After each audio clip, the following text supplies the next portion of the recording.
अध्यक्ष महोदय, राज्यपालांच्या अभिभाषणावर बोलण्यासाठी मी या ठिकाणी उभा आहे।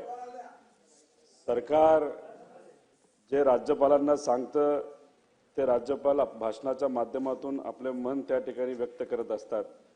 पण अध्यक्ष महोदय, कालचं भाषण ऐकल्यानंतर राज्याची खरी वस्तुस्थिती त्या भाषणातून आपल्याला अध्यक्ष महोदय कळत नाही।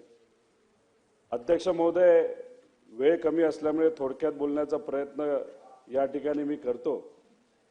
अध्यक्ष महोदय, राज्यपाल बोलत असताना त्यांनी सांगितलं की या सरकारने 11,21,000 टन सोयाबीनची खरेदी केली। अध्यक्ष महोदय, हे खरं असलं तरी आपल्या राज्यामध्ये 50 लाख टन सोयाबीनचे उत्पन्न त्या ठिकाणी अध्यक्ष महोदय होत असतं आणि त्यातून समजा जर 11 लाख टन हे सरकारली उत्पादन घेतलं असेल तर राहिलेलं जे 40 लाख टन उत्पादन आहे त्याच्याबद्दल अध्यक्ष महोदय काय होणार? मार्केट जर आपण बघितलं तर 3800च्या खाली सोयाबीनचे रेट अध्यक्ष महोदय त्या ठिकाणी आलेले आहेत आणि कुठल्याही परिस्थितीमध्ये 6000च्या खाली शेतकऱ्याला सोयाबीन विकणं हे परवडत नाही। अध्यक्ष महोदय, जर आपण बघितलं तर 1000 प्रमाणे समजा 3800ला बहुतांश शेतकऱ्यांनी सोयाबीन विकलं असेल आणि सरकारकडनं खरेदीचा रेट काहीतरी 4800 आहे आणि 1000 रुपयाचा फरक जर अध्यक्ष महोदय आपण काढला तर राहिलेल्या शेतकऱ्यांच्या 40 लाख टनावर 4000 कोटीचं नुकसान झालं। हे नुकसान शेतकऱ्यांचं अध्यक्ष महोदय त्या ठिकाणी झालेलं आहे। इलेक्शनच्या काळामध्ये मोठी मोठी भाषणं सगळ्यांचीच आपण अध्यक्ष महोदय ऐकली। फडणवीस साहेब विधानसभेच्या प्रचाराच्या निमित्ताने बोलत असताना असं बोलत होते की या पुढच्या काळामध्ये जेव्हा कधी सोयाबीनचे भाव हमी भावाच्या खाली जातील तेव्हा हमी भाव आणि बाजार भावातील फरक शेतकऱ्यांच्या बँक खात्यात जमा करू, म्हणजे भावांतर योजना लागू करू किंवा शासन खरेदी करेल असं त्यांनी त्या ठिकाणी सांगितलं होतं। 10 तारखेला बजेट आहे। जर तिथं मुख्यमंत्री जे बोलतात ते करून दाखवत असतील तर हे जे 4000 कोटीचं नुकसान आमच्या शेतकऱ्याचं झालेलं आहे ते 10 तारखेच्या बजेटमध्ये फायनान्स मिनिस्टरच्या माध्यमातून त्यांनी जाहीर करावं की आम्ही 4000 कोटी त्या शेतकऱ्याच्या झालेल्या नुकसानासाठी देत आहोत। अध्यक्ष महोदय, मोदी साहेबांनी तर 6000 रुपये सांगितले होते, हा आकडा मग कुठेतरी 8 ते 10,000 कोटीच्या आसपास जातो। तसंच कपाशीच्या बाबतीत अध्यक्ष महोदय शेतकऱ्याचं 10,000 कोटीचं नुकसान झालं। कांद्याच्या बाबतीत चुकीचं निर्यात धोरण असल्यामुळे 5000 कोटीचं झालंय। तुरीच्या बाबतीत सुद्धा अध्यक्ष महोदय हा हजारो कोटीचं नुकसान झालंय। दूध उत्पादक शेतकरी अजून सुद्धा 7 रुपये अनुदान त्यांना मिळावं सरकारकडनं 6 महिने झाले ते वाट बघत आहेत। अध्यक्ष महोदय, हा सगळा आकडा जर आपण बघितला तर 15 ते 16,000 कोटीच्या आसपास गेल्या वर्षभरातला अध्यक्ष महोदय जातो। त्यामुळे या बजेटमध्ये या शेतकऱ्यांना मदत आम्ही देऊ असं त्यांनी तिथं जाहीर करावं आणि ही मदत त्यांच्या खात्यामध्ये पोहोचवावी। नाहीतर तिथं भाषणाच्या माध्यमातून सांगावं की आम्ही इलेक्शनच्या काळामध्ये फक्त जुमला त्या ठिकाणी बोलण्यासाठी तिथं भाषण करत होतो, बाकी अध्यक्ष महोदय तिथं काय नव्हतं। अध्यक्ष महोदय, पीक विम्याच्या बाबतीत बोलायचं झालं तर त्याच्यामध्ये भ्रष्टाचार झालेला आपण सगळ्यांनी अध्यक्ष महोदय बघितलं। अहो, कृषी विभागाचा जर आपण सगळ्या गोष्टी वाचल्या त्याच्यामध्ये भ्रष्टाचार मोठ्या प्रमाणात झालेला। काही गोष्टी बोलायचं झालं तर कापसाची बॅग खरेदीमध्ये 600 रुपयाची बॅग 1200 रुपयाला घेतली, त्यात 41 कोटीचा घोटाळा झाला। युरिया खरेदीसाठी 92ची बाटली 220ला घेतली, 88 कोटी रुपयाचा भ्रष्टाचार त्याच्यामध्ये झाला। फवारणी पंप खरेदी 2400 कोटी रुपये, 2400 रुपयाचा पंप हा 3400 रुपयाला घेतला, 23 कोटी त्याच्यामध्ये अध्यक्ष महोदय खाल्ले। आणि पीक विम्याच्या बाबतीत तर मोठ्या प्रमाणात घोटाळा झालेला आपण सगळ्यांना अध्यक्ष महोदय माहिती। अध्यक्ष महोदय, काल भाषण करत असताना राज्यपाल महोदय म्हणाले सामान्य लोकांचं सरकार। अध्यक्ष महोदय, आज जर या महाराष्ट्रामध्ये बघितलं तर 3.5 कोटी वाहनं असतील आणि 80% वाहनं ती मोटरसायकल असेल, म्हणजे सामान्य लोकांची ती वाहनं आहेत। आता नवीन कायदा आलाय, HSRP नंबर प्लेट अध्यक्ष महोदय आपल्याला द्यायचे। अध्यक्ष महोदय, 5 दिवसापूर्वी जेव्हा फडणवीस साहेब मुख्यमंत्री म्हणून आणि 2 उपमुख्यमंत्री त्या ठिकाणी प्रेस मीट घेत होते, त्या प्रेस मीटमध्ये सांगत असताना त्यांनी सांगितलं की विरोधी पक्षातले जे कोणी आमदार असतील, नेते असतील, ती खोटी माहिती पसरवत आहेत। त्यांनी तिथं सांगितलं की महाराष्ट्राचा SRP नंबर प्लेटचा जो रेट आहे तो या देशामध्ये सगळ्यात कमी आहे. पण आपण जर आकडेवारी अध्यक्ष महोदय बघितले आणि काही GR त्याच्यामध्ये बघितले, गुजरात असो, महाराष्ट्र असो, मध्य प्रदेश असो, त्याच्यामध्ये जर बघितलं तर महाराष्ट्राचा रेट या देशामध्ये सगळ्यात जास्त आहे. टॅक्स धरून हा 531 रुपयाच्या आसपास आहे आणि तोच रेट गुजरातमध्ये किती आहे टॅक्स धरून तर 160च्या आसपास आहे. मी म्हणत नाही की मुख्यमंत्री खोटं बोलले, पण ज्या अधिकाऱ्यांनी त्यांनी खोटी माहिती दिली आणि त्या खोट्या माहितीवर त्यांनी लोकांसमोर त्या ठिकाणी प्रेस मीट घेतली. अध्यक्ष महोदय, माझं म्हणणं आहे की त्या अधिकाऱ्यांवर कारवाई केली पाहिजे. अध्यक्ष महोदय, ही कंपनी म्हणजे एकच कंपनी गुजरातला 160 रुपये एका मोटरसायकलला लावते आणि आपल्या राज्यामध्ये 550 रुपये अध्यक्ष महोदय वीट टॅक्स लावले जातात. आता हा पैसा कोणाला द्यायचा आहे? सरकारला द्यायचा नाही, हा सामान्य लोकांना अध्यक्ष महोदय तिथं द्यायचा आहे. हा आकडा जर आपण काढला, हा जो फरक आहे गुजरात आणि महाराष्ट्रामध्ये, हा आकडा अध्यक्ष महोदय फक्त मोटरसायकलवर 1800 कोटीच्या आसपास जातो. म्हणजे सामान्य लोकांच्या खिशातून 1800 कोटी अतिरिक्त गुजरातच्या कंपनीला द्यावं लागतंय. अध्यक्ष महोदय, भाषणामध्ये आमची अपेक्षा आहे की मुख्यमंत्री आणि फायनान्स मिनिस्टरने तर कुणी का असेना तिथं जाहीर करावं, गुजरातचा जो रेट आहे ना तर गुजरातपेक्षा 5 रुपये कमी तरी आम्ही तिथं नंबर प्लेटला लावू असं त्या ठिकाणी जाहीर झालं पाहिजे. अध्यक्ष महोदय, ही आमच्या सगळ्यांची तिथं मागणी आहे. त्यामुळे अशा पद्धतीने सामान्य लोकांच्या खिशातून जर पैसा सरकार काढत असेल तर आम्ही हे अध्यक्ष महोदय त्या ठिकाणी मान्य करणार नाही. अध्यक्ष महोदय, दावोसला मुख्यमंत्री गेले होते, आपले इंडस्ट्रियल मिनिस्टर गेले होते. गुंतवणूक किती जाहीर झाली? 15,70,000. रोजगार किती होणार? 15,90,000. आम्ही सुद्धा अभिनंदन अध्यक्ष महोदय केलं. एखादी चांगली गोष्ट असेल तर अभिनंदन करावं, पण थोडासा स्वभाव असा आहे की थोडा अभ्यास तिथं आम्ही करत असतो. अभ्यास केल्यानंतर अध्यक्ष महोदय गुंतवणूक किती तर 14,94,000, पण सगळे MOU बघितल्यानंतर रोजगार किती होतो तर 6 लाख होतो. माझं एवढंच म्हणणं आहे जे खरं ते त्या ठिकाणी सांगावं, उगाच कुठलेही आकडे फुगून सांगू नये, कारण लोकांची अपेक्षा अध्यक्ष महोदय त्या ठिकाणी वाढत असते. त्यात सांगण्यात आलं मुख्यमंत्र्यांच्या माध्यमातून की त्यातले 95% करार हे इंटरनॅशनल कंपनीमध्ये बरोबर झालेले आहेत. अध्यक्ष महोदय, त्याच्या खोलामध्ये गेलं तर 61 पैकी केवळ 16 कंपन्या या बाहेरच्या असून 45 कंपन्या देशातील आहे. अध्यक्ष महोदय, त्याच्याच बरोबर 45 कंपन्या ज्या देशामध्ये आहेत, 74% गुंतवणूक ही अध्यक्ष महोदय महाराष्ट्राच्या कंपनीतून, त्यातून 8 कंपन्या पुण्याच्या आणि 28 कंपन्या मुंबईच्या. म्हणजे मंत्रालयाच्या आसपास या 28 कंपन्या ज्यांनी 6 ते 7 लाख कोटी इन्व्हेस्ट केले. आमचं म्हणणं की डावोसला कशाला जायचं, मंत्रालयात करार केला असता तर काय हरकत होती.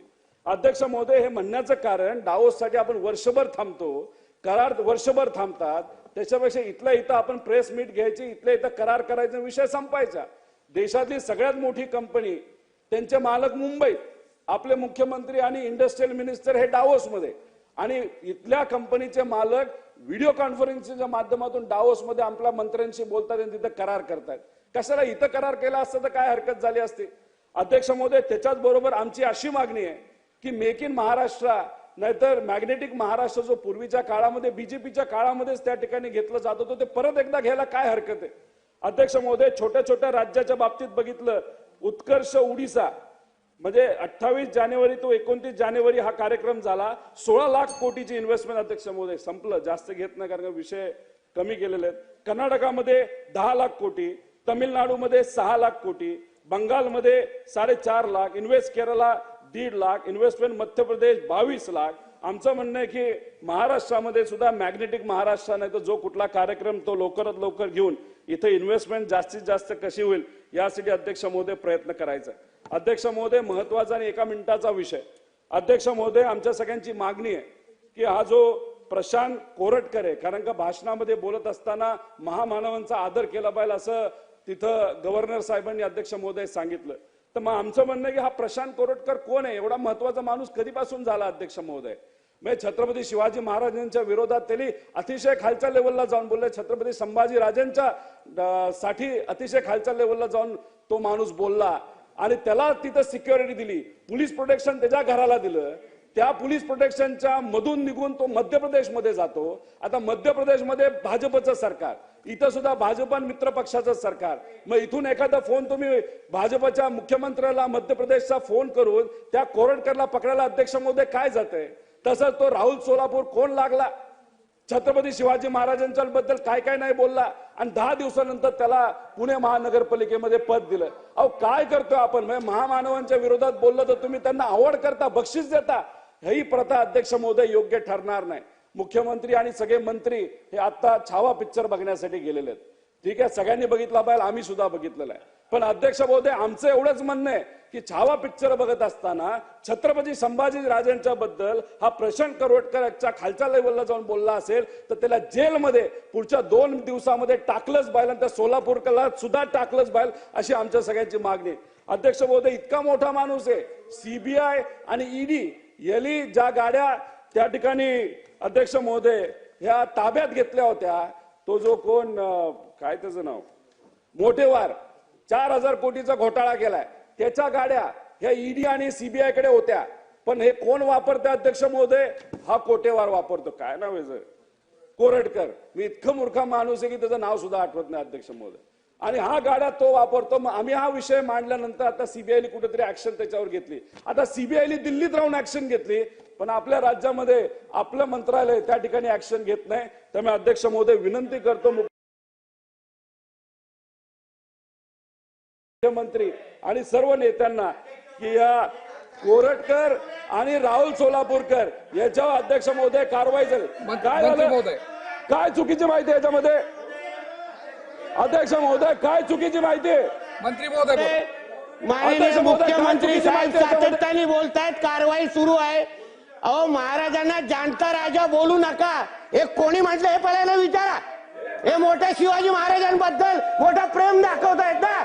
अध्यक्ष महोदय यांचे नेते राहुल गांधी हे जयंतीच्या दिवशी बोलतायत काय श्रद्धांजली द्या आणि हे छत्रपती शिवरायांच्या बद्दल बोलणार काय? हे आम्हाला शिकवणार? यांचे महाराव ज्ञानेश्वर महाराव आमच्या स्वामी समर्थांबद्दल उलटा बोलत असताना त्या ज्ञानेश्वर महारावाबद्दल बोलायचं नाही आणि हे आम्हाला शिकवणार? अध्यक्ष महोदय यांना जरा सांगा की बाहेर जाऊन ज्ञान पाजवायला सांगा.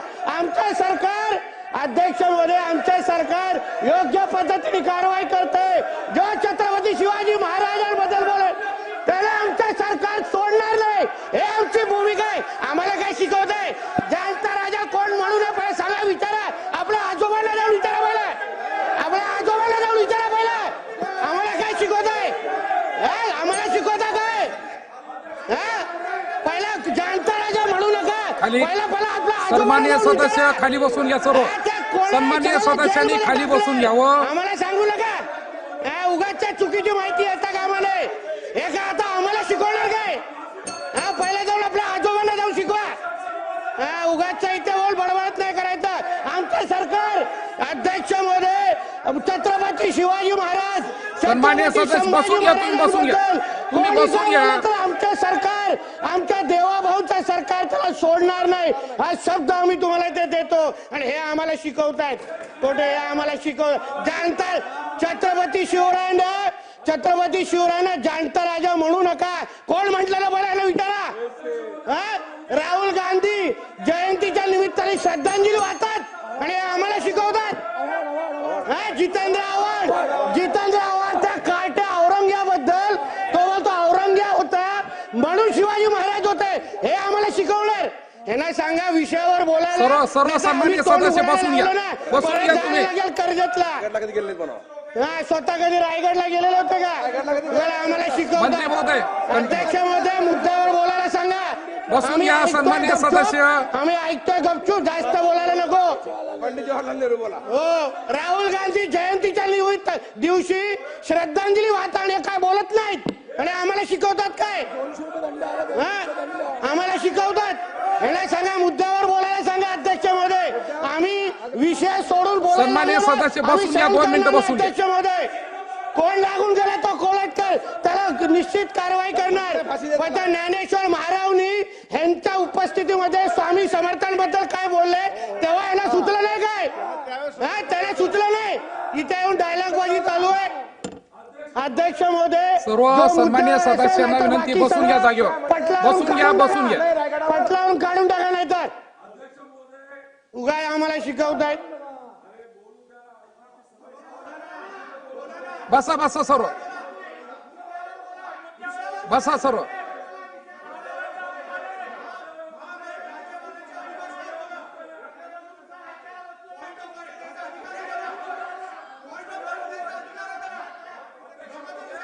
बसा बसा सर्व.